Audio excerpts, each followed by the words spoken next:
Re-Zero, Arc 8, Chapter 75, Curtains Close, Priscilla Barielle. The great disaster averted, the sacred Wallachian Empire had at last escaped ruin. With the imperial capital at its center, the hosts of undead that had deployed throughout the entire empire lost its leadership, and fell apart. As they scattered and fled, the battle approached its curtains close.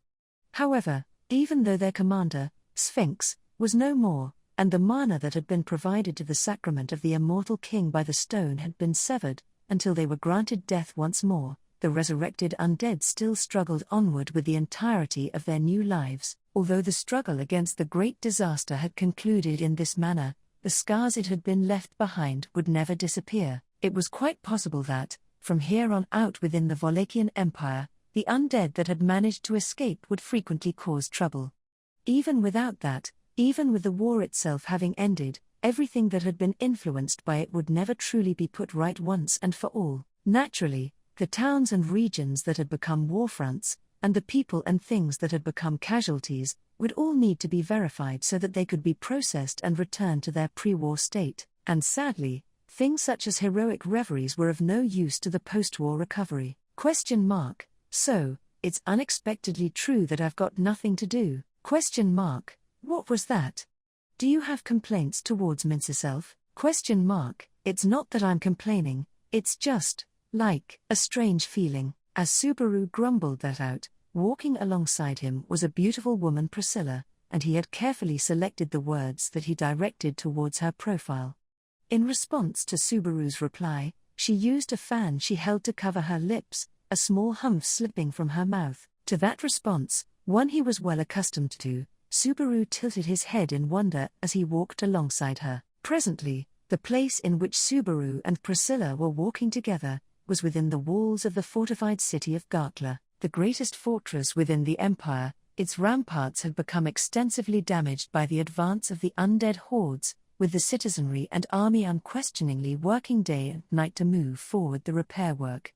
To walk alongside Priscilla in such a cityscape, it was a strange happenstance. Both Subaru and Priscilla had been participants at the battleground of the imperial capital of Lupagana in the decisive bout against the great disaster, Sphinx, and it was their anxiety for the well-being of those that they had left behind, and the disastrous spectacle of the imperial capital, unfit for settlement, that had prompted their return to this city. Priscilla, the Crystal Palace, once extolled as the most beautiful in the world, is now naught but ash, and the water yet contained within the reservoir still threatens to cascade forth and sweep away the city. As things stand, it shall take a century to restore the imperial capital. Subaru, things there were on a pretty huge scale. Hold on a second, should the person responsible for turning the palace into ash really be saying that? Priscilla, as soon as it began to rampage as a golem, even without mine actions being enacted, the recovery of its palace form was no longer a possibility.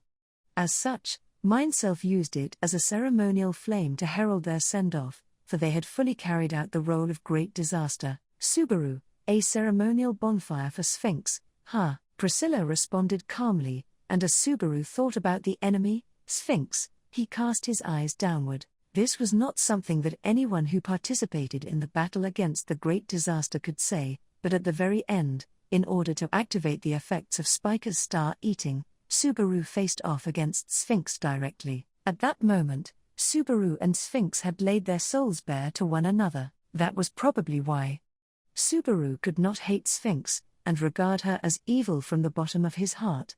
At least, she was not an unforgivable enemy like the Sin Archbishops. That was what he felt, and it was something similar to this, which he thought Priscilla may have felt. Priscilla, it was a truly magnificent pillar of flame.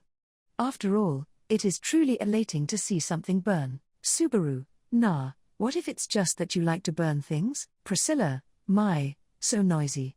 Do not suddenly use such a loud voice. That is just like Al, is it not? At first glance, it sounded like an insult, but Priscilla's lips were curled into a smile as she spoke. It was a difficult relationship to grasp, but she cared about her knight, Al, in her own way. That much could not be questioned after the reunion of Priscilla and Al at the imperial capital. Subaru, and, on that note, Al wouldn't want to be separated from you, so where is he right now? Priscilla, It is as you say, as he did not wish to be separated from mineself, he was ordered to be a servant. At this time, he should be working hard as he salivates for mine praise. Just like you, who is head over heels for the half-devil, Subaru, I can't and won't deny it, but I feel bad for how Al is being used. Priscilla Summer, hearing a voice say oh, Subaru raised his eyebrows, and with a small run across the opposite side of the street, a small boy Schultz figure came into his sight. The small boy in shorts and a butler's outfit was breathing heavily, coming to a sudden halt in front of Priscilla, and, Schultz, Priscilla Summer, thank goodness you are safe, that is the most important thing. I am. I really am, so. Wah, Priscilla, a child should not be concerned with such foolish trifles. If you are worried about mineself, then be so with dignity. Saying this, Priscilla embraced Schultz, who had come to a halt, the young boy's head becoming buried in her breasts.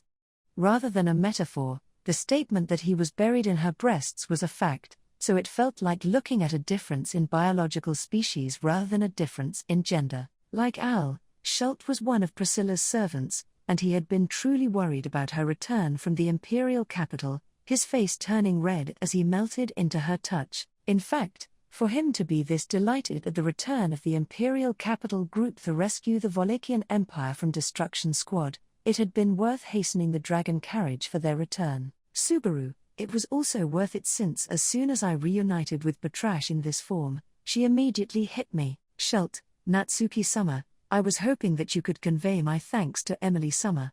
Also, I would like to help Priscilla Summer more, so I wish to hear the secret behind how you grew up so fast. Subaru, I'd love to see Emilia Tan's smug face when she receives as much gratitude as possible, but my rapid growth is a cheat technique. If you go down the normal route but grow quickly, then I think you might die from the growing pains. Priscilla, regardless, you need not recklessly grow any taller. Stay the way you are for the time being. Schultz, I am caught between a rock and a hard place, caught between his own wishes and the desire of his master. Schultz's anguish was plain to see on his face as he was caught between these competing ideals. Subaru, understanding his feelings towards Priscilla which could not be attached to just deep affection or admiration, sympathized with his anguish. Subaru, well, even if I sympathize with you, I can't give you any advice. Priscilla, rather than a fool, you are a pitiful man. Schultz, are you walking by yourself? Schultz, no, that is not the case. I was with Utakata Summer and all the Shadrakians, so in the middle of Priscilla's breasts, the buried Schultz glanced behind him. Following the lead of this glance, he discovered a recognizable, sour-faced man Heinkel. Subaru was aware that he had come to the Empire, and that he had contributed to fighting against the Great Disaster, but, Subaru, Schultz, that old man isn't bullying you, is he? Schultz, that is not the case. Heinkel Summer is a kind personage. Subaru, that's definitely a lie. Even if it was your relative, it was not good to spread false perceptions. Saying that Heinkel was kind, was like saying that Roswell was a good and honest person. In fact, even Heinkel seemed to be bitter at Schultz's evaluation. Heinkel, pipsqueak, don't say needless things. I'll cast you away. Priscilla, do not utter such nonsense, commoner. It is for mineself to decide how Schultz is handled. Rather, it is you who ought be afraid of being abandoned in the Empire. Heinkel, gah. This time, against that. Against that, Priscilla, was of use. If you wish to boast so, at minimum you must speak clearly. Towards Heinkel's frown and mumbling, Priscilla spoke with a bored look. She then turned Schultz away from her chest, pushing him towards Heinkel. Priscilla, Schultz, there are many people I must still visit. It is late. Do not stay up into the night. Schultz, I understand. I feel somewhat unable to sleep, but I shall do my best to get some rest. To Schultz, who was still excited, Priscilla nodded with a very well.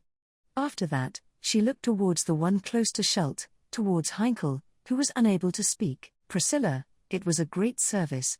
Heinkel Astria. Heinkel, Priscilla, your way of life is too unsightly to bear gaze upon, but the ability with the sword that you have forged is a worthy sight. Absolutely, even if you are never rewarded, You must never forget your diligence, Heinkel, though, whether I get rewarded or not is up to you, Miss Priscilla. Saying this, Heinkel turned away, roughly scratching at his red hair as he walked away. To that distancing back, Subaru called out with an old man, and, Subaru, I heard you saved Garfield. You looked after my little bro, Heinkel, K. With his foul attitude, Heinkel walked away without stopping.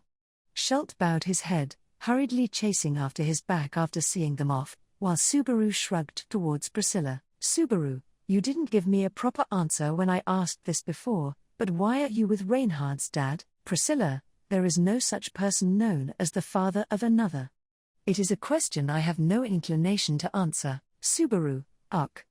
When you tell me that so straightforwardly, my chest begins to hurt. When Subaru clutched at his chest, Priscilla poked at his head with her fan and said fool. As Subaru rubbed at where he had been poked, Priscilla lightly stroked her chin. Priscilla, well now, are you trying to bore mineself? Perform your duties as a jester well, Natsuki Subaru. Once again she called him by his name, yet for some reason, he had no desire to go against it.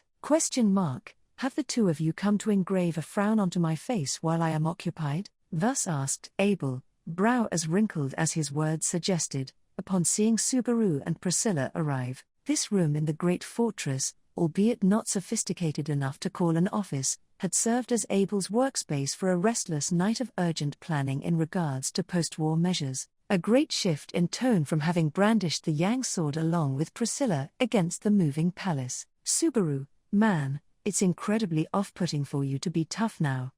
There's no way we'd be able to have another catfight. Vincent, I have never wished to partake in such bizarre rituals with you. If your purpose is to distract me with these trifles, exit at once. Subaru, you say you want no distractions, but... Subaru glanced at the sofa beside the desk where the inhospitable emperor tended to his task. There, Flop and Medium slept shoulder to shoulder in harmony. The O'Connell siblings' cozy reunion evoked a striking contrast next to the emperor. Subaru, I don't see you kicking those two out. Vincent, they guarantee me further nuisances if I rouse them, that is why. Priscilla, you do not disappoint with your pretexts, elder brother. Your leniency manifests in its full glory when faced with what is most precious.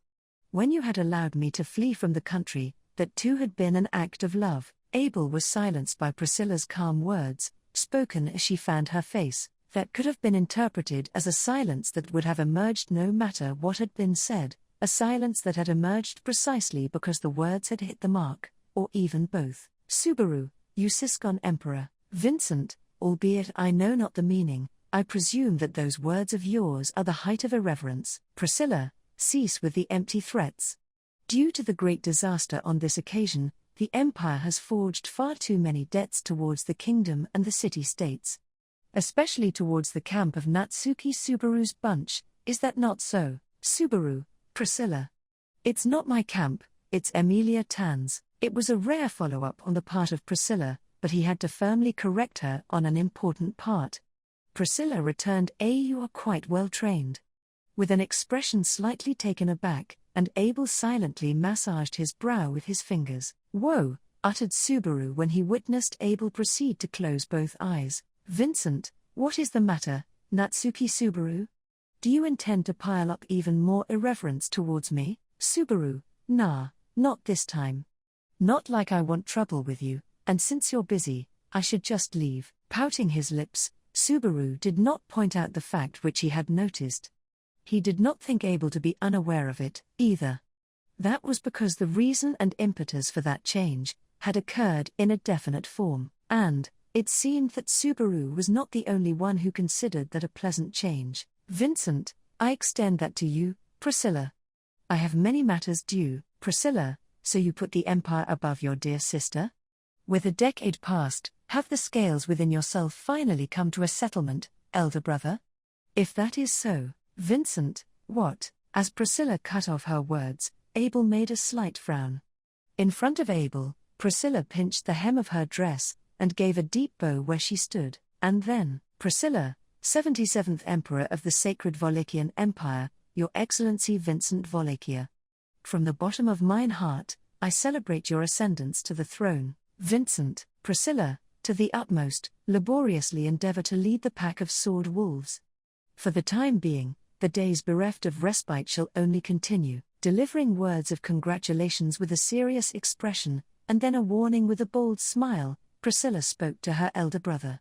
At the attitude of his sister, whose temper was as per her whims, Abel Vincent Wallachia heaved a sigh. Then, glancing towards the O'Connell siblings, sleeping on the sofa with their shoulders pressed against each other, Vincent, Priscilla. In this entire world, only with you, sister mine, could I prescind from mistrust. Priscilla, ever so sinuous you are, brother mine, even in your confessions of love. Concealing a provocative smirk behind her noisily opened fan, Priscilla interpreted Abel's statement. Subaru found himself in total agreement with her. If there was only one thing that a third party could add on to that, Subaru, from my perspective, you two siblings resemble each other to an aggravating extent, and in saying so, Subaru took the brunt of those cognate siblings' matching, unamused glares. Were you speaking with His Excellency Vincent? Priscilla, dear mother, is it? After having their fill of two kinds of sibling relationships within the empire, one team imperial family and the other team merchant, Subaru and Priscilla ran into Yorna in a passageway of the fortress, along with Ugod, who was accompanying her. It appeared that they were heading to Abel's room, as if they had business to attend to with him. Yorna narrowed her almond-shaped eyes, and fixedly gazed at Subaru and Priscilla. Subaru had thought that it was because she found this pairing to be unusual, but he was wrong. Yorna, it is only my first time seeing it, but I find it will be quite the challenge to get used to seeing you with your limbs lengthed like this, child. Subaru, now that you mention it, Yorna-san has only ever seen me in my cross-dressing and shota forms? As the astounding truth emerged, Subaru was shocked at his own abundance of variation within the empire. At Subaru's shock, Yorna placed the back of her hand to her mouth, and while smiling, Yorna, Your Excellency, this personage is a knight of the kingdom.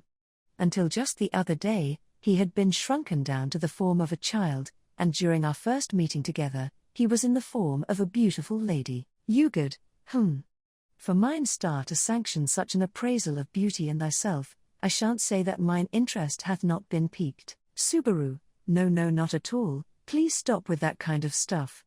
Though, Natsumi Schwartz is a noble-minded lady who wouldn't be embarrassed at showing herself off to anybody. Priscilla, although your skills are praiseworthy for a foolish commoner, your self-esteem is quite distorted. At Subaru's answer, which tread the line between composed and passionate, Priscilla gave a comment in a fed-up manner. Afterwards, she casually turned her attention towards Abel's room. Priscilla, for what reason are you visiting mine elder brother with the King of Thorns, dear mother? Ugod, 'tis because the time that remaineth for myself is meagre. Before that reacheth its terminus, I wish to discuss matters pertaining to the wishes of mine star with the child of mine own children. Subaru, time remaining. At Ugod's response, Subaru looked towards Yorna, who looked pleased. Ugod was present here with Yorna with a natural attitude, but he was still one of the undead. Like Sphinx, his appearance was by no means inferior to that of the living, but that fact would not sway Ugod. In all likelihood, my newfound sense of satisfaction towards mine own life hath borne an influence upon mine appearance.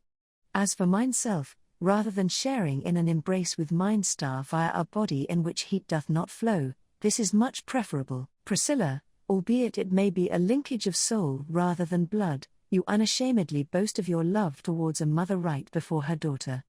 I suppose that is exactly what one would expect from the King of Thorns, but what is this about mine dear mother's wishes, Yorna? It is in regards to the shackles upon my soul, endlessly invoking its reincarnation. The outline of Yorna's quiet words was something which Subaru only knew of on a surface level. Yorna was formerly a girl known as Iris who was bound to unending resurrection. Each time she died, her soul would return to the surface without receiving the baptism of Odlogna, and she would reincarnate into her next body. Therefore, what Yorna desired from Abel for her contributions in the civil war and against the great disaster on this occasion, was, Yorna, I wish to repeal it. To annul the decree of extinction put out by the Empire in regards to the wolf people and the mole people. Subaru, Yorna, all along, such had been my desire. Though, When I became a divine general, I had prioritized acquiring the demon city, so as to have a location to welcome my beloved children. Priscilla, I see. In order to bind your soul, dear mother, the two races that are the wolf people and the mole people, their bodies and lives, which have been piled up since times of yore, were being utilized, and if that supply were to be severed, the curse would disappear naturally. Good, and in those days, 'twas none other than mineself who had passed the decree.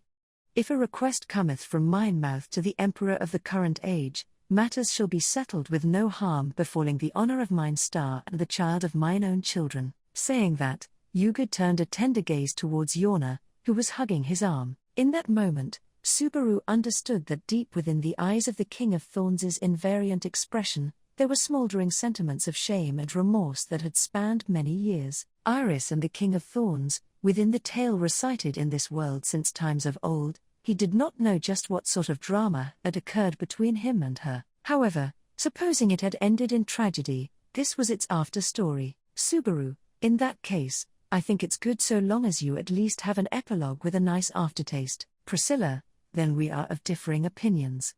There are plenty of superfluous acts that can be taken in the afterlife to make things redundant. Subaru, you. Listen. Here. All right. Priscilla, who was supposed to be the daughter of one of the parties involved, despite it being a complex relationship, had attempted to stir up discord, so Subaru was about to scold her to read the mood. But, before he could do so, she continued with Priscilla, if it is the King of Thorns and mine dear mother, no such tactless acts shall be taken. Good. As ever, thou bearest Teriola's likeness. Dost thou not think so, O star of mine? Yorna, now that you mention it. It is no wonder I find her to be so lovely. Priscilla, do not conduct such speech akin to comparing mineself with those other than mineself. If it were not you and your husband, dear mother, I would not pardon it. Being told so bluntly by Priscilla, a smile formed on the lips of both Yorna and Good. It was a strange relationship, and although this was not the case in reality, from the outside looking in, they seemed like an intimate mother, father, and daughter, so Subaru scratched his cheek with a somewhat awkward feeling. At Subaru's gesture, Yorna smiled, saying, it seems we have caused you tedium. Yorna, I shall go now with His Excellency. Priscilla dear, you mustn't bicker with the child. Priscilla, I do not treat him as a child. To begin with, if this foolish commoner angers me, I shall simply lop his head off. Subaru, don't say such scary things. Well then, Yorna-san, Yuget-san, until we meet again. As Yorna and Priscilla had an exchange befitting a mother and daughter, Subaru called out to Yuget. He had said until we meet again, but he felt like this would be the last time. The other party must have also thought the same thing. The former emperor looked directly at Subaru, and spoke. Yuget, thou ought spend thy days of virtue together with those whom thou lovest. May good fortune and happiness be upon both thee and thy star. Wow, to see Subaru and Priscilla together, it's really surprising. It truly is, ain't it? There's plenty that we need to get done, so it'd be trouble if it rains tomorrow. At Anastasia, who, after saying so, had turned to gaze out the window at the night sky, Priscilla snorted with a humph. Having had the opportunity to talk to many people, they had stopped by the lounge for a glass of water, and had unexpectedly come across Emilia and Anastasia, who were seated at a table, facing each other. Since their adventure to the Pleiades watchtower, such a pairing could no longer be considered peculiar.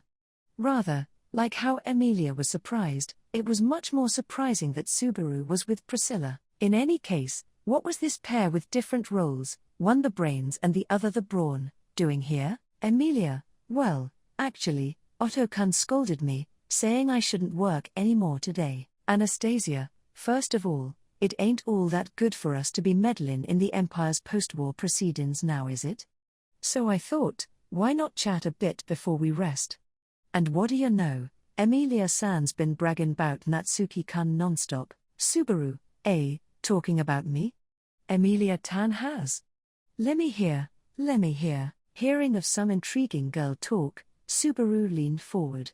However, with Subaru's collar having been grabbed from behind, he shrieked out with a gwei. As expected, the one who had done so, quite capable of decapitating Subaru, let alone strangling him, was Priscilla. She let go of Subaru's collar and glared at Emilia and Anastasia as if to rein them in. Priscilla, a half-devil, and the she-fox, both fellow candidates in the royal selection, meeting face to face, and the topic of discussion is the exploits of a foolish commoner. Time is not to be spent so worthlessly. Even counting the stars would be marginally less objectionable. Emilia, I get it.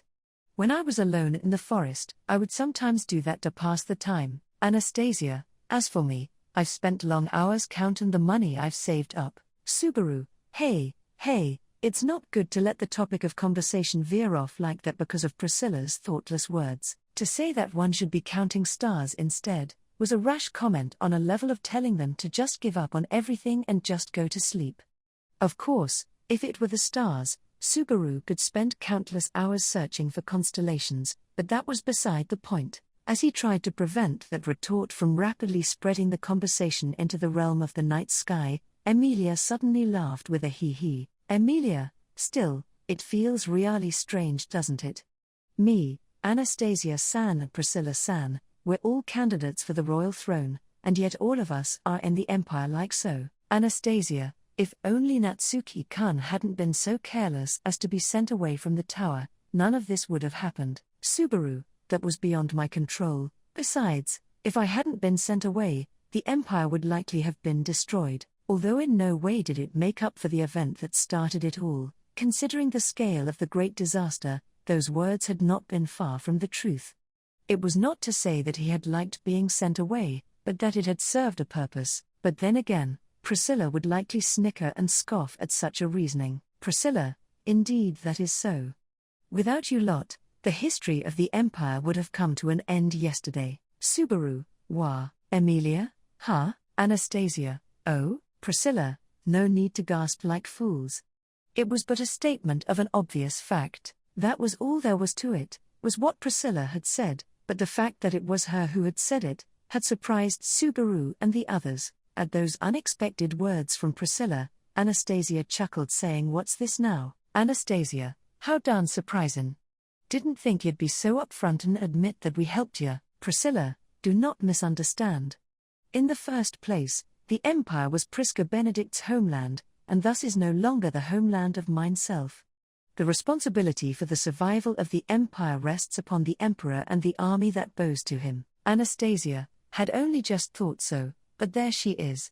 Yep, if the princess ain't this way, she wouldn't be a worthy rival. Emilia, geez, Priscilla is such a contrarian, so don't tease her, Anastasia-san. Subaru, who even says contrarian these days? At that very Emilia-like assessment, Subaru chucked, with equal parts exasperation and admiration. However, it was not as though he could not understand Emilia and Anastasia's feelings.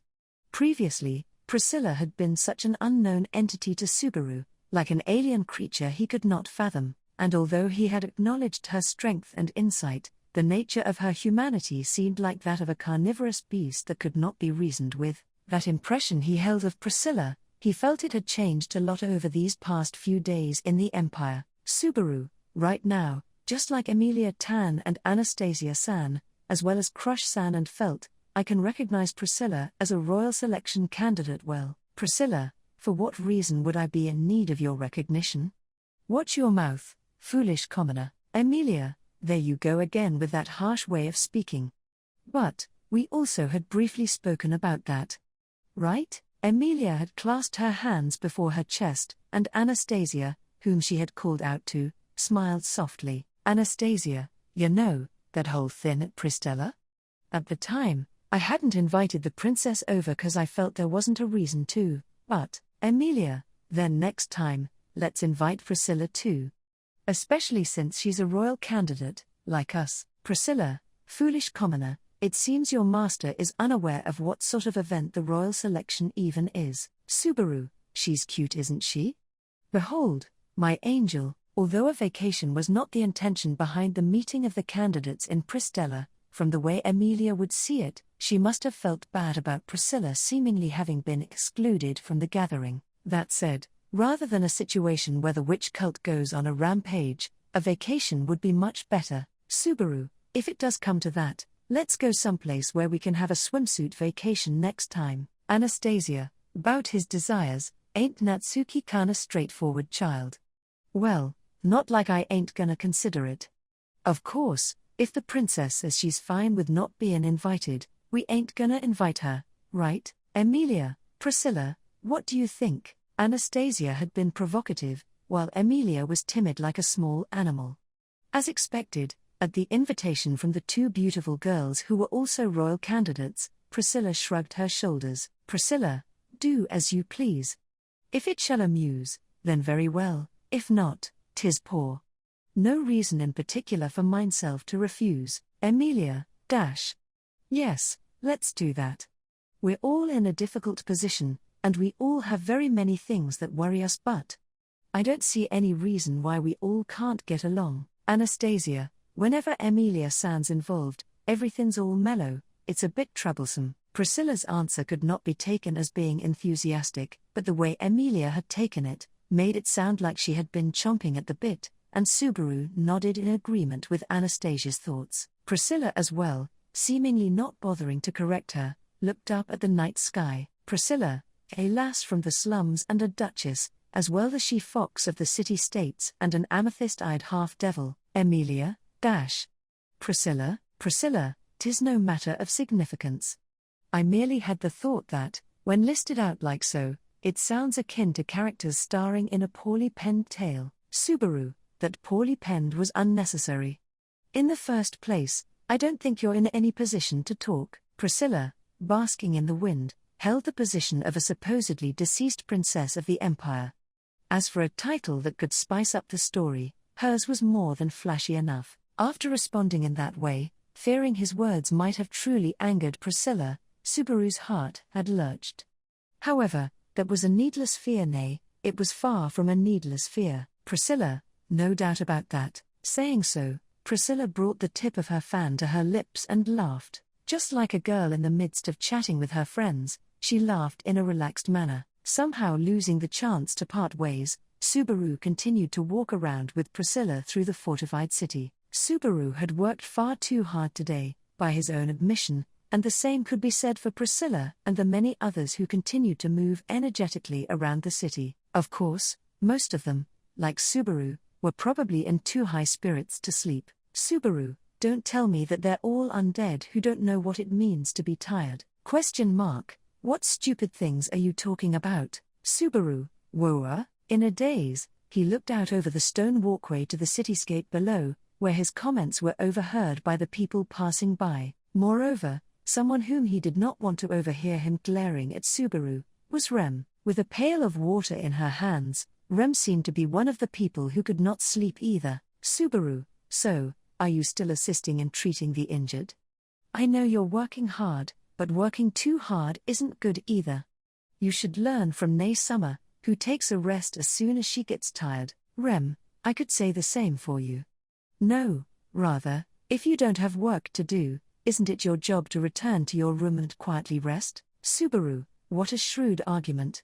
I mean, it may not be a job, but there are things that I also have to do. Subaru answered Rem in a whispered voice, pointing his fingers together in front of his chest. Rem's pale blue eyes turned stern at his attitude, and Subaru's courage waned more and more. Then, as if reaching out a helping hand to Subaru nay, simply to express her displeasure at the sight, Priscilla sighed. Priscilla, it is no great matter. As you can see, his arms and legs are slightly longer than what they were in the form of a child. Because of this, it is difficult for him to face those whom he was involved with as a child. Subaru, it's redundant for my legs to still be short after I got bigger. You're right about both things, though. When Priscilla nonchalantly expressed those sentiments, Subaru bit his sleeve and sounded agar. Subaru had an important task ahead of him to tell everyone in the Pleiades battalion that he had returned to his original form, just as Priscilla had said. Although Subaru's comrades had been with him since his stay at the Gladiator Island, he had never once confided to them that he had been in a shrunken form.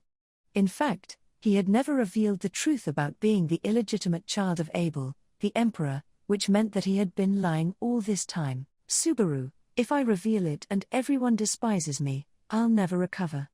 I'd rather Natsuki Schwartz to have died an honorable death in battle. Rem, if you tell a lie like that, I will despise you. Are you fine with being despised by me? Subaru, I'd hate that as well.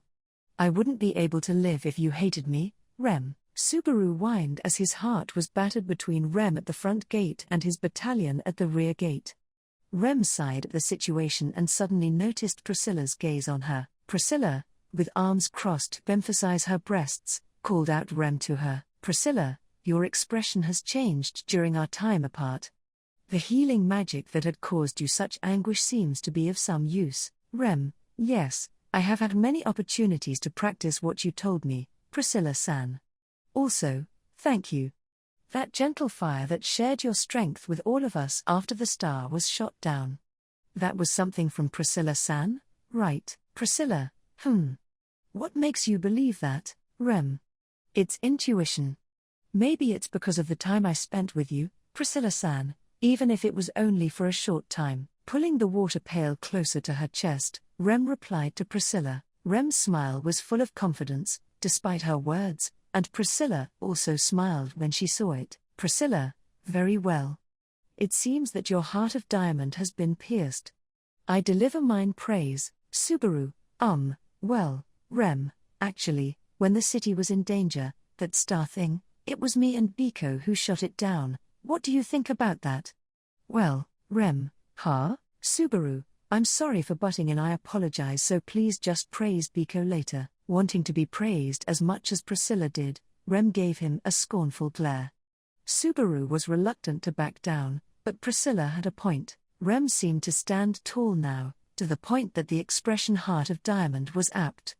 He thought that her reunion with Ram, Petra, and others and the presence of her friend Katya had a big part in that. Subaru, besides that, you can tell me more about what you and Priscilla were doing while I was gone. Rem, more or less, once everything is taken care of. Subaru, in that case, I'll help you treat the injured and anything else. You can let me carry that, too. It was not his intention to put off talking to everyone in the battalion, but it would be unthinkable to leave the busy Rem alone, even if he were tired. When Subaru offered, Rem said, in that case, and offered him the pail of water. However, Rem, no. It's fine after all. Subaru, Did I do something to offend you? Am I being too considerate? Am I being unpleasant? Rem, it's not quite that. Not that, but it's because if you come with me, Priscilla-san will be alone. Subaru, no. In that case, why don't you let Priscilla help you treat the injured? Rem, are you sane? Subaru, I know you're exaggerating, but what I said wasn't a statement of sanity. Subaru reflected on the unbelievable things he was seeing. However, it was strange that Rem refused his help because of Priscilla. In the first place, the fact that Subaru happened to be with Priscilla now was just by chance, not for any deep reason. If Beatrice and Spiker would have kept him company, his night would not have turned out like this. Subaru, but Biko and Spiker both got held up by experts in spirit and authority-related matters. Rem, then, in that case, I'll stay with Priscilla-san. Priscilla, Rem, there is no need for such idiotic consideration. I can manage to walk around with the likes of this foolish commoner. Subaru, see, I know it's weird to say this, but you're the one who started dragging me around in the first place. He had been taken out to play the role of a jester, and thus ended up a certain clown exclaiming as such. However, Rem ignored Subaru's plea and stared directly at Priscilla. Rem was still searching for the words that were not formed even in her mind. Rem, I don't want you to be alone, Priscilla-san. Priscilla.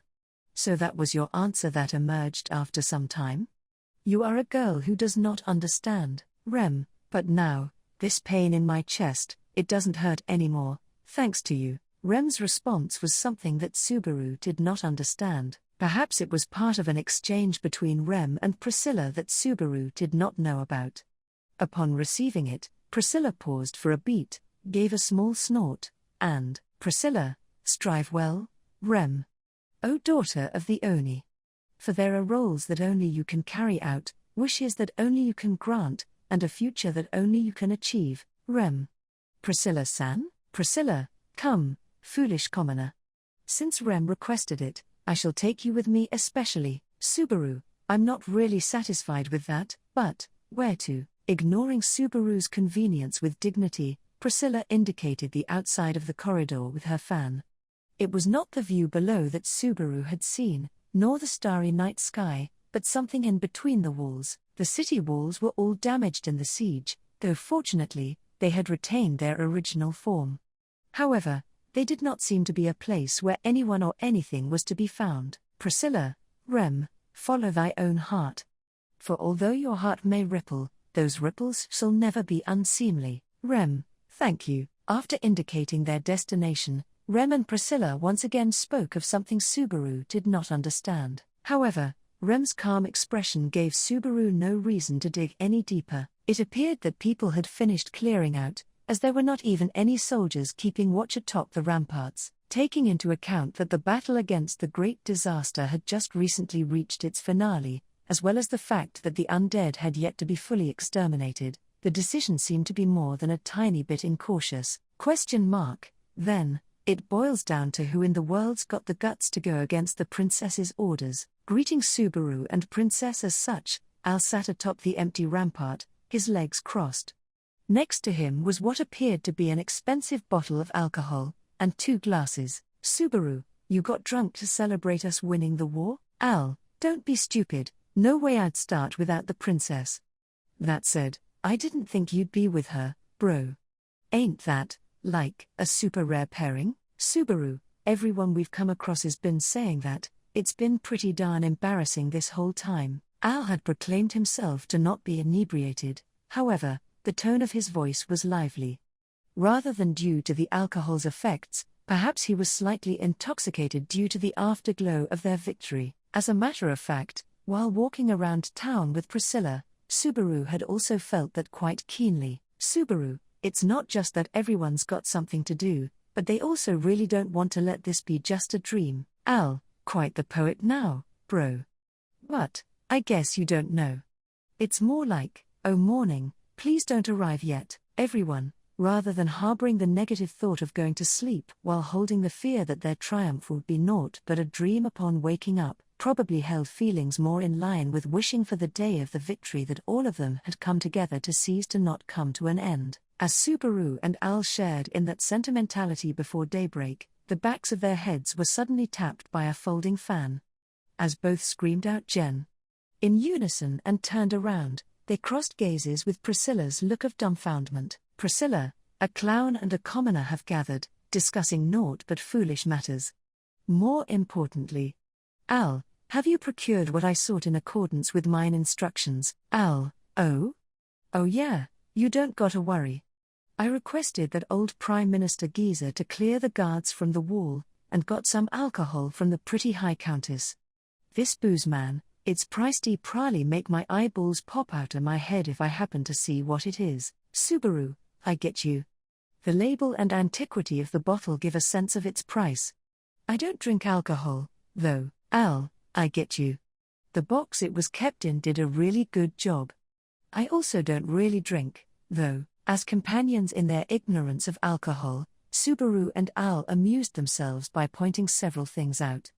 At their attitude, Priscilla shrugged her shoulders, and in their stead, took the bottle and removed the cork in a gesture she was accustomed to. Then, she slowly poured the liquid, pregnant with the sweet scent of liquor, into the 2 glasses. Priscilla, there are only 2 glasses.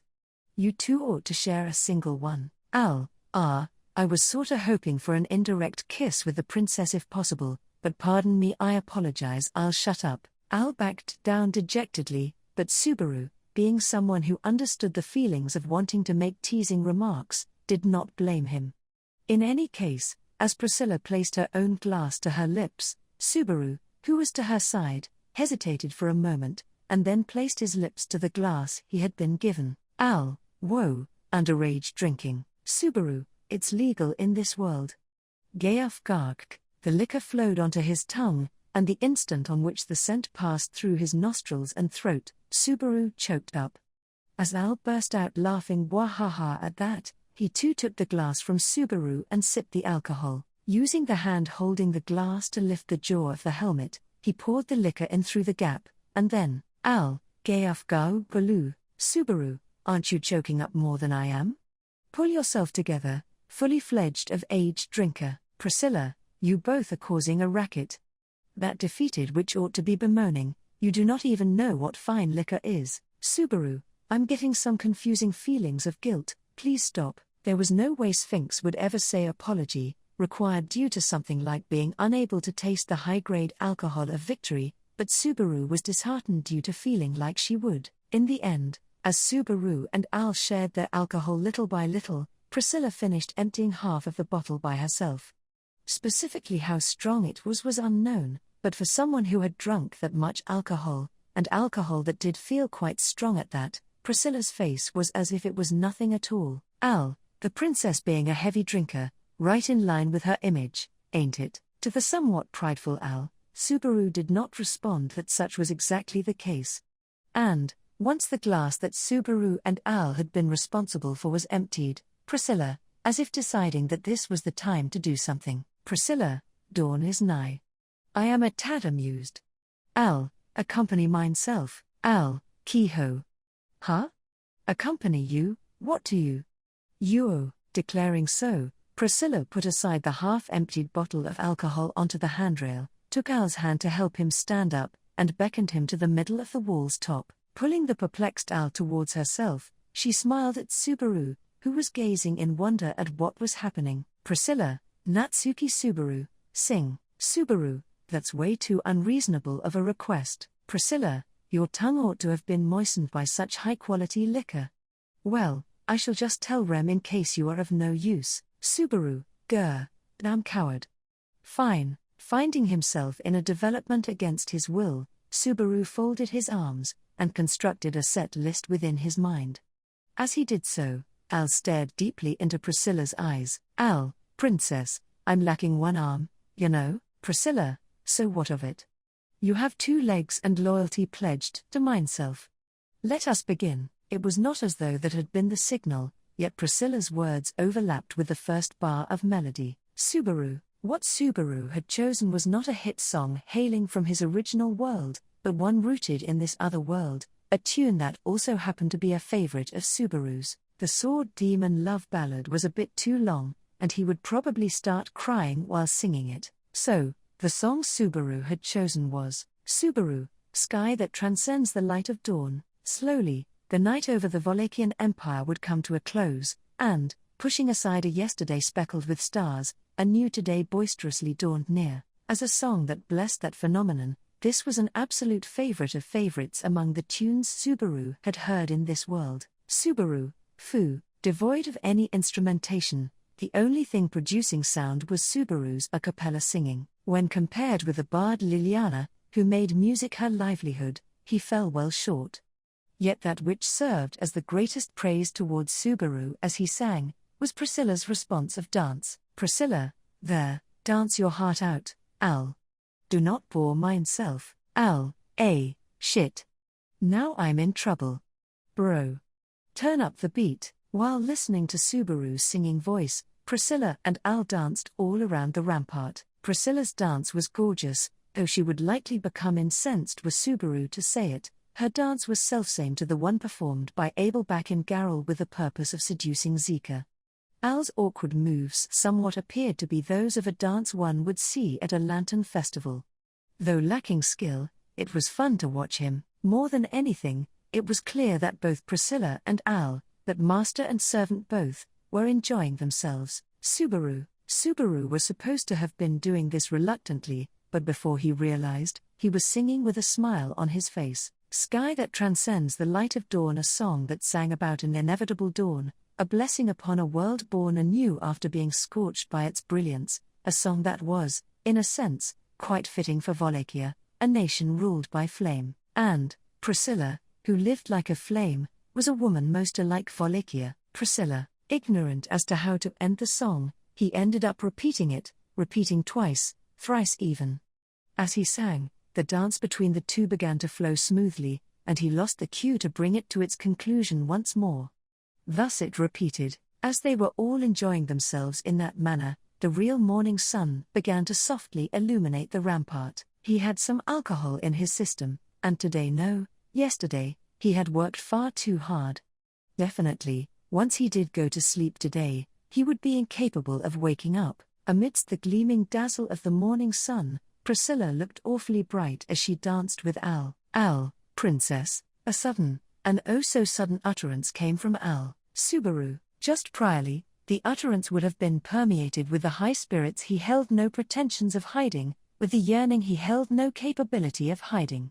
Now enlaced with a different timbre, Subaru's singing came to an abrupt halt. Then, Subaru blinked, many times he rubbed his eyes, and despite him rubbing his eyes, Priscilla, albeit not on the level of that songstress, Liliana Masquerade, it was not a poor performance. Indeed, settled in Al's chest while being embraced by him from behind, Priscilla voiced her praise. With the morning sun shining through Priscilla's body, she was faintly fading away. Subaru, aghast atop the ramparts of the fortified city, enshrouded in the morning mist, Subaru gazed at Priscilla. A blood-red dress, orange hair that reflected the rays of the sun, crimson eyes akin to flame, all were things that composed the existence of Priscilla Barielle. None of those had changed, and yet, Subaru, free. Priscilla, you too ought to know this already. In order to show me the Empire's ruin, mine enemy, Sphinx, had imprisoned me within an alternate plane. In order to exit from therein, there was not a choice but to reduce it to cinders. Subaru, Priscilla was clever. Therefore, going off of nothing but Subaru's trembling voice, she had understood what Subaru had been thinking, what Subaru had wanted to ask, and thus presented an answer to Subaru's query. With that clear and concise response of hers, Subaru understood. He had ended up understanding. Subaru, she was the same as Ugod Volakia, the emperor of Yor, who had been accompanied by Yorna. In exchange for her own life, Priscilla Barielle had returned from that alternate dimension. The reason why her figure was pierced by the light of the morning sun, becoming misty as it faded away, ephemerally so, was as clear as day. The Priscilla Barielle present here was already nothing more than an undead. Al, what? What sort of idiotic bullshit are you on about? With Subaru unable to say anything, standing stock still in a daze, Al was the one to shout in his stead. Embracing Priscilla from behind, his voice trembling to an extent that it was clear that his face was contorting within his helmet, he tightly held onto her with his single right arm, so as to not relinquish Priscilla, being killed by the slow, unhalted rise of the morning sun. Al, no, you're wrong, princess, this sort of thing. BBRO, Subaru, dash. Right, you're wrong, you're mistaken. Just wait, Priscilla, At Al's quavering appeal, Subaru suddenly lifted his head and shifted his gaze towards the banister. The great disaster having come to a close, he had ended up spitting out the package of poison which he had kept behind his molar. So if he were to choose a method to redo things immediately, jumping off of the rampart would be the fastest. Priscilla, cease. Subaru, why would I cease? I have no reason to do that.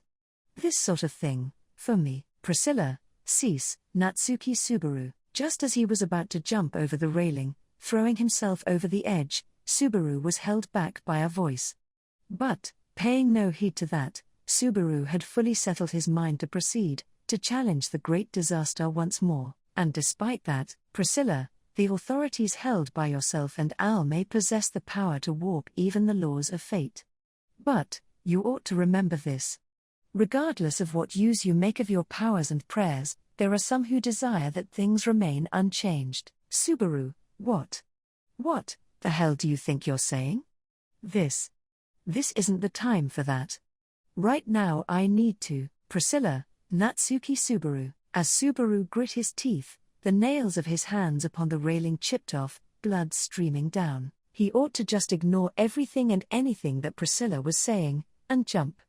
Indeed, having expended his lifetime and time again against the great disaster, as one who had seized victory for the Empire, Subaru's heart was screaming. But, perhaps he ought to be strong enough to brush that outcry to the wayside, and listen to what Priscilla had to say. As Subaru arrested all movement due to the clash within him, his cold logic at odds with his emotions, Al screamed out with a bro. Holding onto Priscilla as to absolutely never let go, trembling like a child throwing a tantrum. Al, bro. Please. Don't listen to anything. You don't need to listen to her. Do it. Save the princess. Save Priscilla. Priscilla, Aldebaran, Al, HK, stop it, Priscilla. I ain't gonna listen. Shrieking in sorrow, Al was called to by Priscilla as he implored Subaru, the former shaking his head in denial. As she softly caressed his neck, Priscilla called Al by a name that Subaru was familiar with. However, this was his first time hearing it being used in regards to Al. Being embraced tightly from behind, caressing the neck of the man behind her, it held the impression akin to that of a painting as something so fleeting that it would not remain a reality for long. A painting was the exact impression it gave. Priscilla, the two of you have saved the empire. Of course, there were others who also fought valiantly. Yet, there exists not a single other person who has expended anything on the realm you two have. I bestow mine praise upon that. Thus, with a smile so beautiful as to reach unpleasantness, Priscilla continued. Subaru's appeals, Al's screams, neither of them had been able to stop Priscilla's gently recited words. Those crimson lips, as if burning away the impressions of Priscilla that had persisted in him until now, as if to sear in that she had always been that way from the start, scorched their hearts with a flame known as convenient, rapturous beauty. Priscilla, the both of you have arrived at this junction by doing so many a time, this I know. Never placing yourselves above others, you have lived till today. Hence, it may be that neither of you has ever received due recompense. I shall thus bestow that upon you. Saying that, within Priscilla's crimson eyes, opened anew, Subaru was reflected. Then, Priscilla, it was a great service, Natsuki Subaru. Thou art a true knight. That instant he was granted that comment, strength vanished from Subaru's knees. Subaru, falling to his knees, Subaru could no longer stand back up. His lips trembled all over, his mind was thrown into a disorderly state of chaos with all kinds of emotions, his understanding could not catch up. That notwithstanding, the reason as to which strength departed his knees, was because it had been made certain to him. His soul had understood. Natsuki Subaru could not save Priscilla Barielle. Priscilla, Aldebaran, thou as well. Al, I told you to stop. I won't fucking back down. There's no way I can back down. Because that's how it should be, right? If I back down, you'll. Princess, you'll. Averting his gaze from Subaru, the latter having fallen to his knees, Al yet clung onto Priscilla. No longer was he turning to Subaru for help, rather, strenuously, he bellowed for her fate to be altered. Yet, his voice gradually was bereft of its vigor, the sound of him weakly sniveling many times resounding. Gazing upon Al, unable to resume his words any further, Priscilla smiled. Akin to a loving mother. Ironically enough, that smile was very much like Yorna's, ergo serving as proof of their relationship as mother and daughter.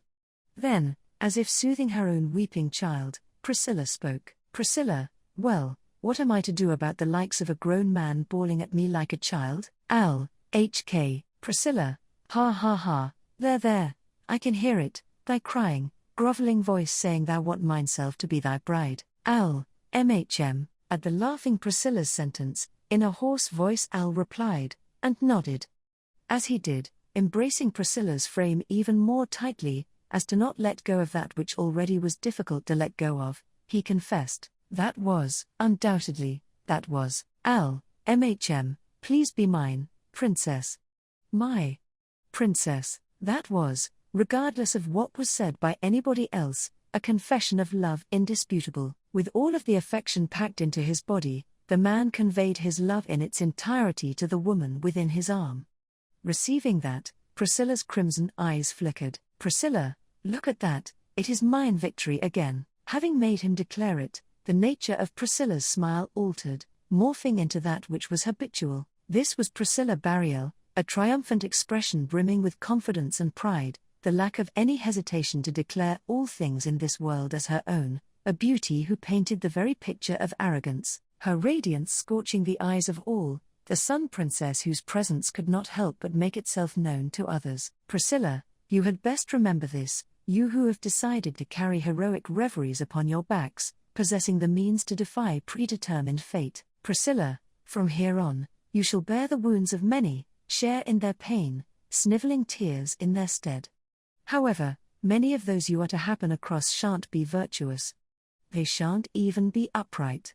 Nor shall they be perfect. Priscilla, there shall be days upon which you shan't be able to accept yourselves, in regret of your own actions. There shall be nights upon which you shall bend the knee, in lament for your own decisions.